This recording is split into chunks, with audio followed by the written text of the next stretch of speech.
The following program is sponsored by Friends of Life Outreach International.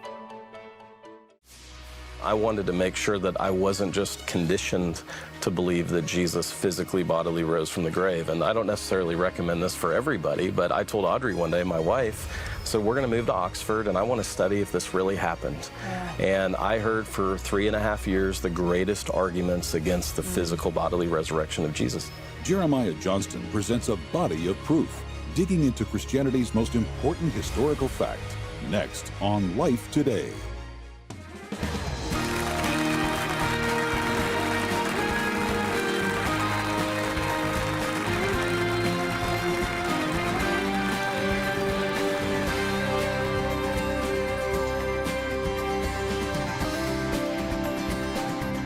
Welcome to Life Today. I'm Randy Robinson.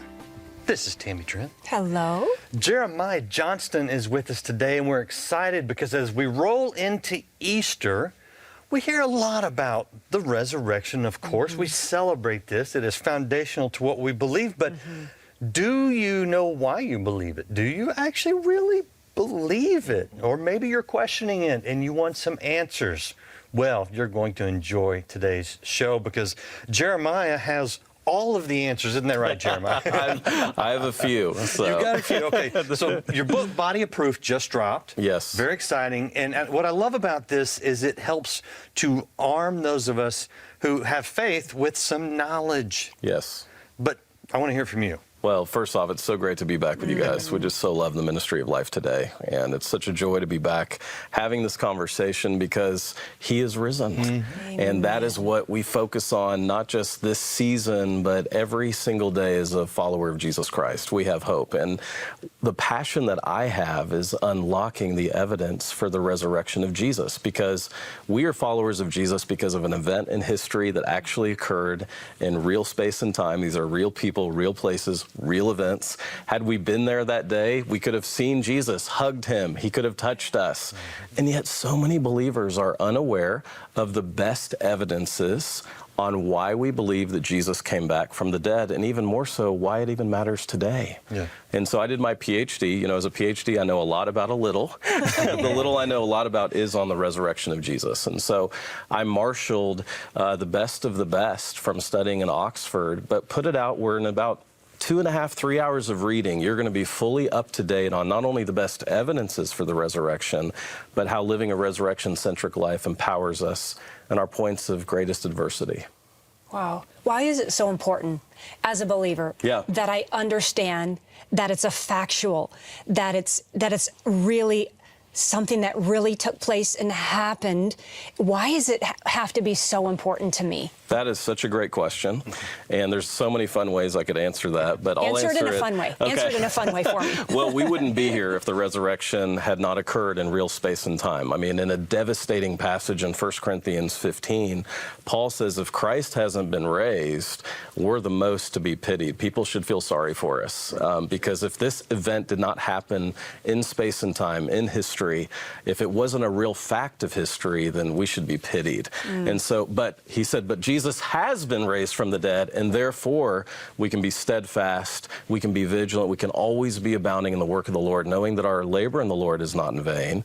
And what I love about the ministry here of Life Today is Paul, at the end of 1 Corinthians 15, remember there wasn't verse changes or versification or even chapters when Paul was writing. He was writing a letter. The very next verse is 1 Corinthians 16, verse 1. And he goes right from the power of the resurrection to, hey, Christians, get your checkbooks out. We have people that are suffering. We need to take an offering. Wow. And so even the resurrection empowers our ethics today to combat evil, like this ministry is doing right now to combat the greatest evil, the evil of human trafficking. Living a resurrection-centric life and knowing the evidences of the resurrection empowers me to stand up against evil when I see it, because Christ comes against evil, and the hope of resurrection brings people out of bondage. People who are not Christians, not believers, or maybe have some other faith, they would say, well, I don't need that to stand against evil. Right. Right? Yeah. So why would you consider it better or even necessary? Well, because it's a fact of history that everywhere the Christian message goes, and that's a great question, Christianity improves society. There is more equality. There is more freedoms.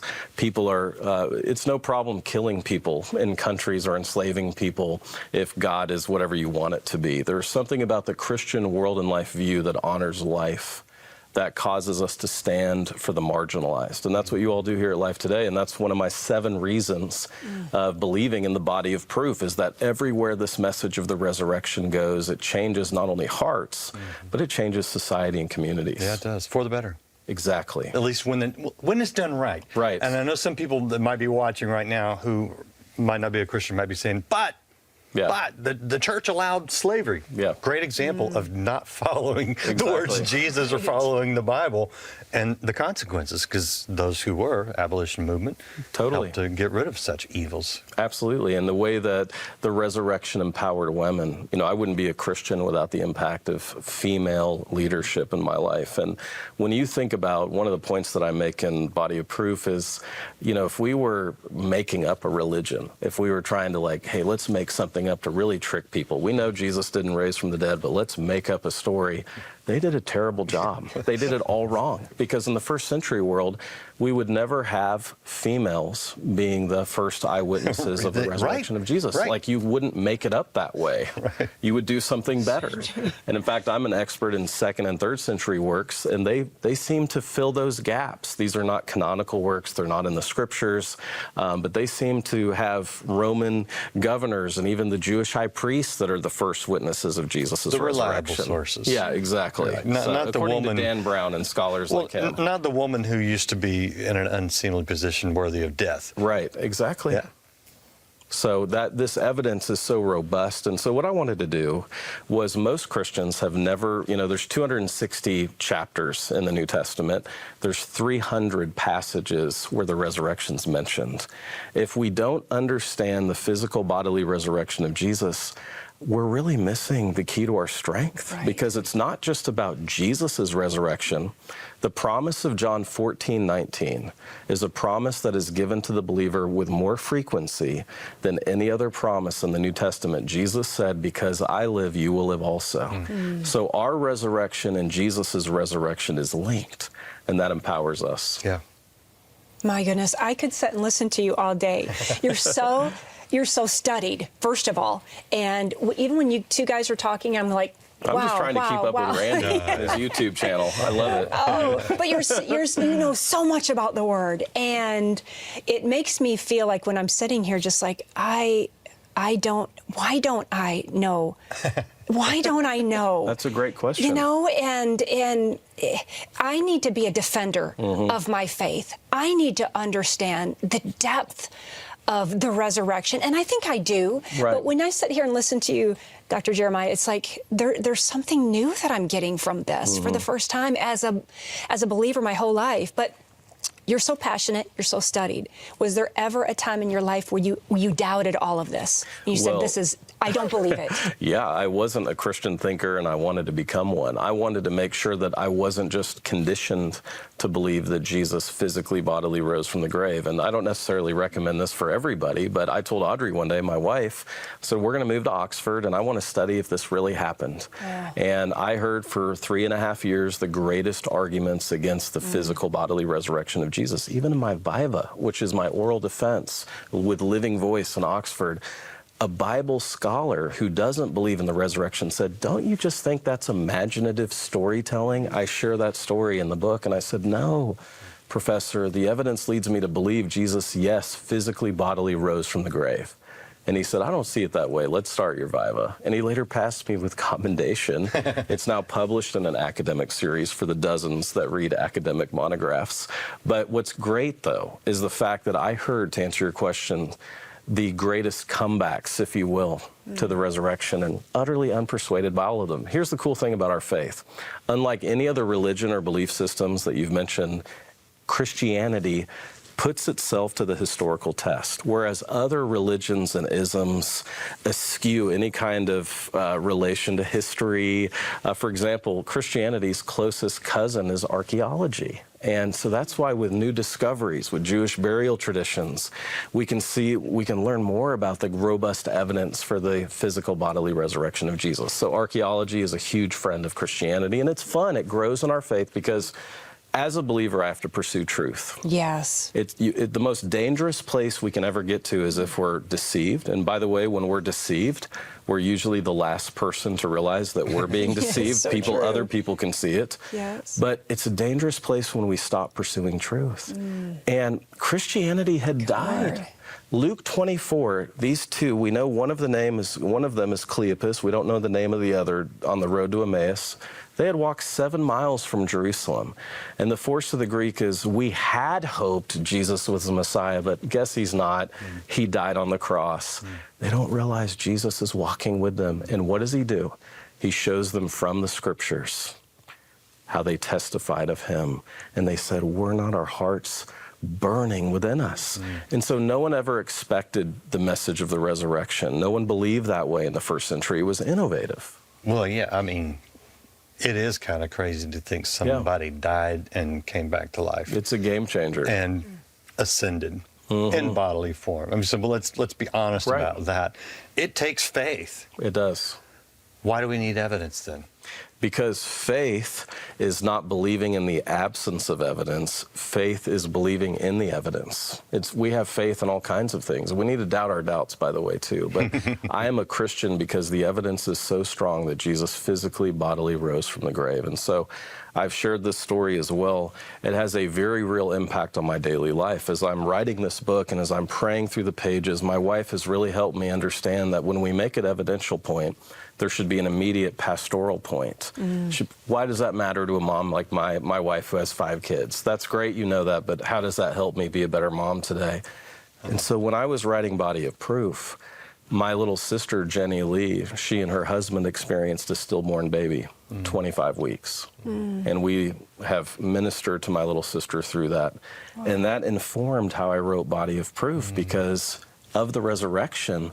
Yes, she grieves, but not without hope. Right. Wesley is with Jesus right now. We can talk about our loved ones who have died in the present tense. Yes, yes. I don't talk about loved ones. My Oma and Opa are living today with Jesus. They're more alive than they've ever been. Absolutely. And that's because of the resurrection. Man, our whole faith is based on the resurrection. It hinges on it. And my passion, though, is, and this is why I thank God for life today, the resurrection of Jesus is truly understudied. It's underpreached. It's undertaught. We know we believe it, but we don't really know why. If you look at the Christian marketplace, there's not a lot of books just dedicated to this theme, oddly, and yet it's the center of a Christian worldview. So I'm anxious about teaching it more. You have 7 Right. of the best reasons, not just 7 reasons, 7 of the best reasons. You hit a couple of them. Hit a couple of more highlights. Absolutely. So Jesus demonstrated resurrection power. So he didn't just say that he was going to personally, bodily rise from the dead. He demonstrated resurrection power.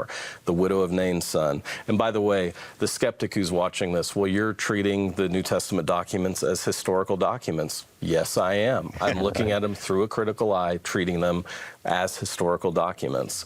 The church had a hashtag. This is another thing I love. Did you know the church had a hashtag on the 3rd day? If you look at the Gospels, if you look at the early Christian proclamation, it was hashtag on the 3rd day. Jesus had a way, I love this, of messianizing passages and applying them to himself. And he would take Hosea 6:2. On the 2nd day, he will revive us. On the 3rd day, he will raise us up before him that we may live before him. He takes Hosea 6:2 and he applies it to himself.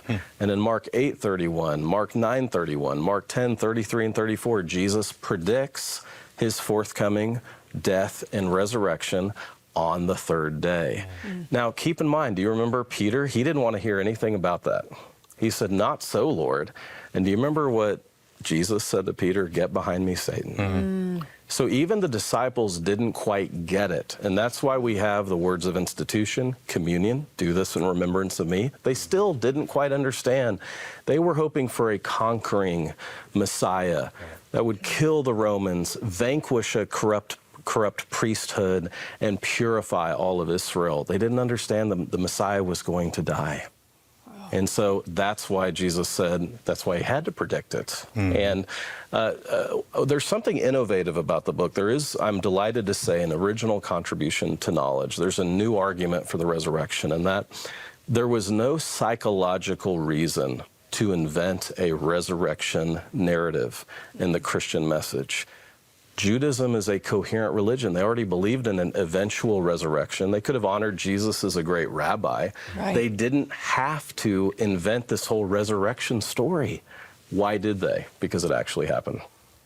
That's so good. I remember hearing you talk about that, and I'm like, I'm going to write that down. He really knows a lot of stuff here. You're teaching us so much. It's empowered my faith in ways that a great adversity that we all face, the resurrection gives us hope, and it allows us to face evil, it allows us to face adversity, it allows us to face uncertainty, because faith doesn't equal certainty, faith equals trusting God through the uncertainty, and so the resurrection helps me do that. I think it also helps in a lot of very practical things that we go through, losing a loved one, our own suffering. Right. Just the idea of eternity changes the way we view this life. How much perspective shift takes place when we understand not that it's just a nice story and we're going to act like this, like a Santa Claus thing, like, yeah, Jesus rose from the grave. I don't really believe that.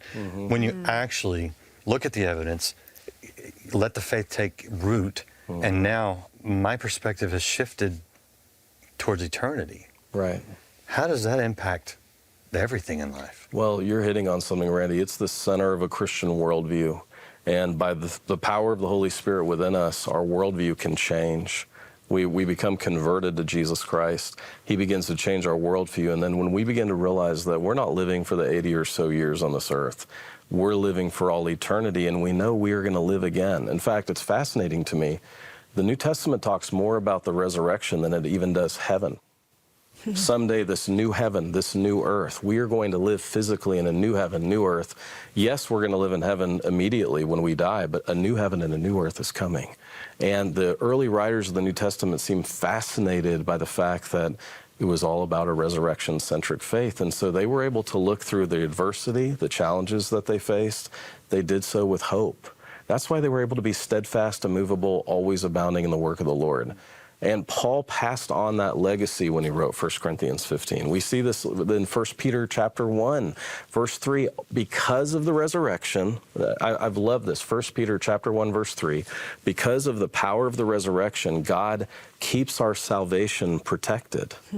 God himself saves us because of the resurrection. I want to ask you this real quick, and I'm probably going to open that big can here right at the end of the program with not enough time. Keep it going on your YouTube? I want to come back to your YouTube. But so when in the Garden of Eden, when God said, if you eat of this, you will die.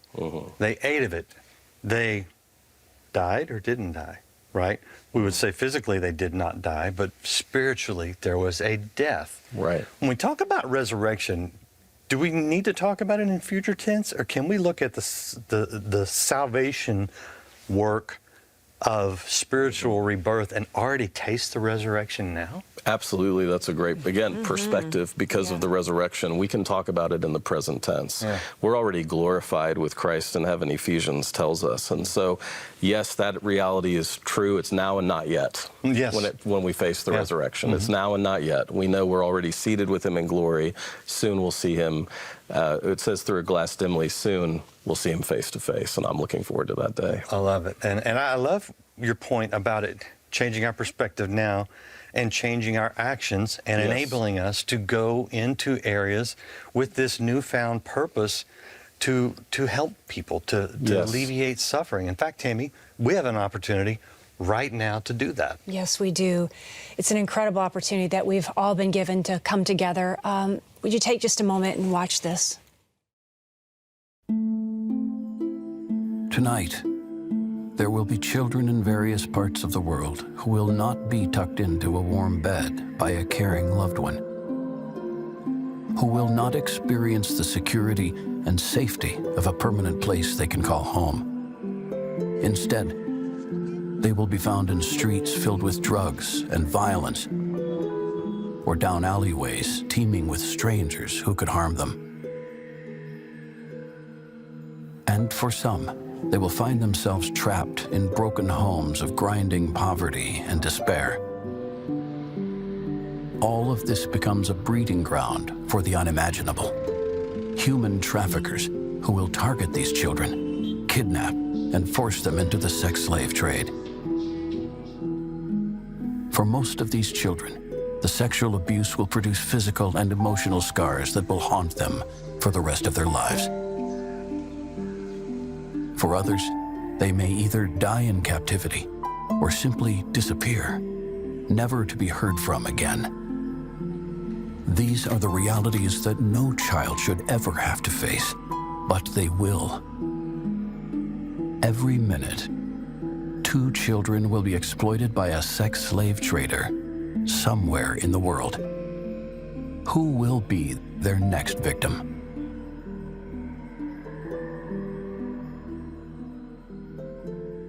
There's clearly so much more work to be done. We really can't give up. We can't stop. We have to come together. We have to bring an end to this as quickly as we can. I believe that that's going to happen. I believe we can help make that happen. But it starts with saving one child at a time. And together, we can make a difference and bring life to these little girls.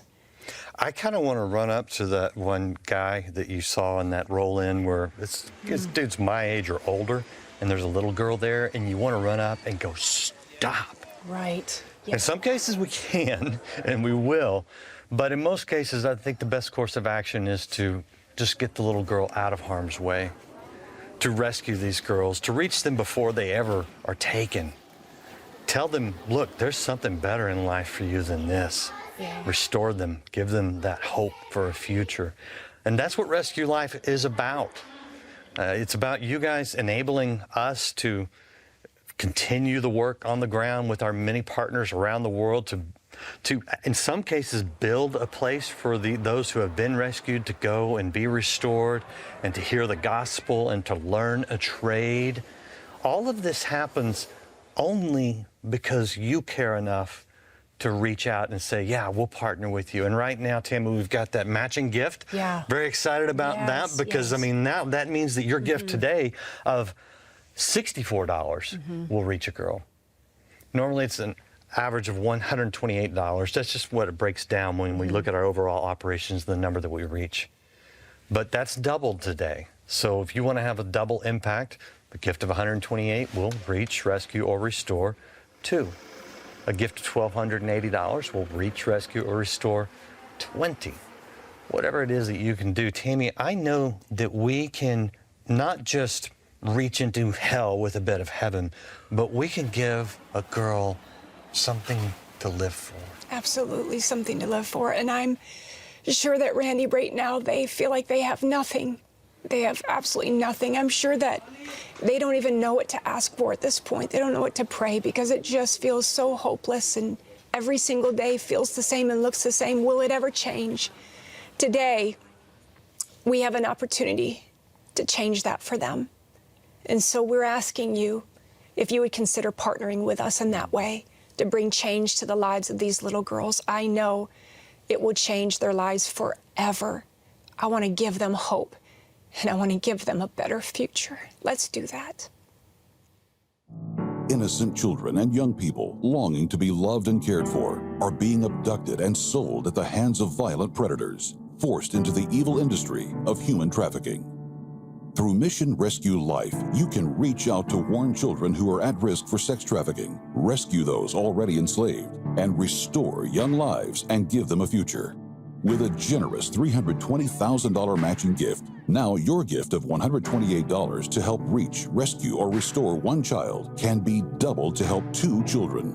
Your $64 gift will be matched to help save one child from the horrors of human trafficking. And a $32 Mission Rescue gift will be doubled to $64. With your gift today, we'll send you Believe This, Not That, featuring a promise from heaven for every need on earth. This book is a resource every believer should have when facing discouragement, pain, fear, or the vast array of negative thoughts that attack all believers. With your gift of $128 or more, you'll receive Experiencing Israel by Tony Evans. Discover the Holy Land like never before and view stunning scenes in spectacular full-color photography.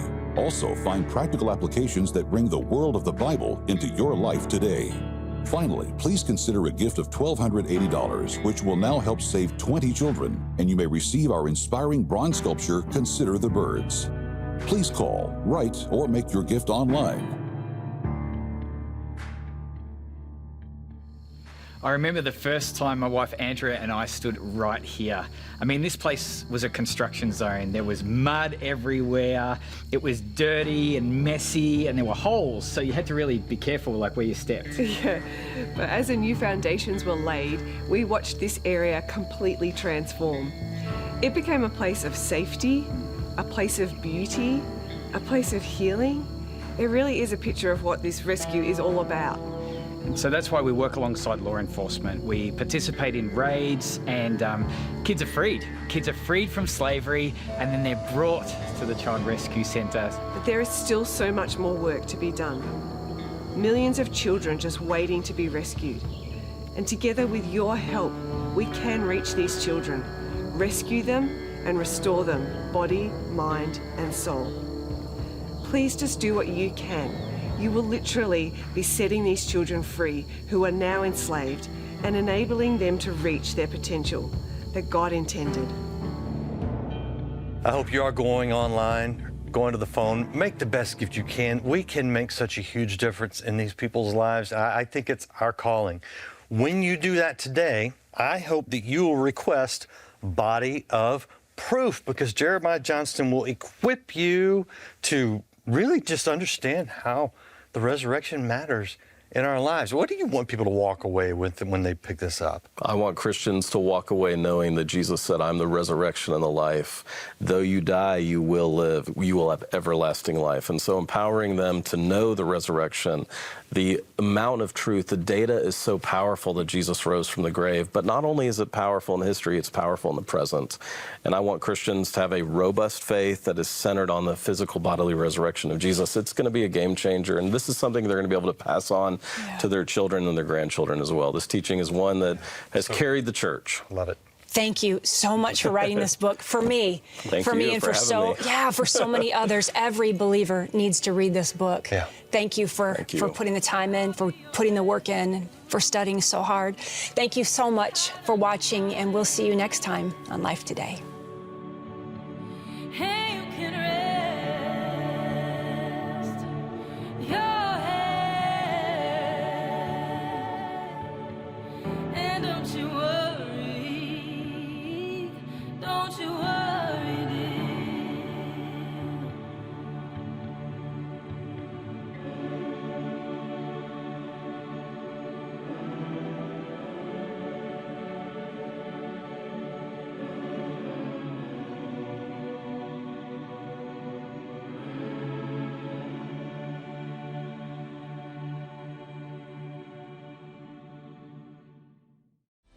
Are you concerned about keeping your family well equipped to manage your resources when you pass away and leaving a lasting legacy? Contact Life Planning Services today. Life Today is made possible by the supporters of Life Outreach International. Your gift will be used exclusively for the exempt purposes of life. The ministry features specific outreaches as examples of the programs it supports and conducts. Gifts are considered to be without restriction as to use unless explicitly stipulated by the donor. The ministry is a member of the ECFA.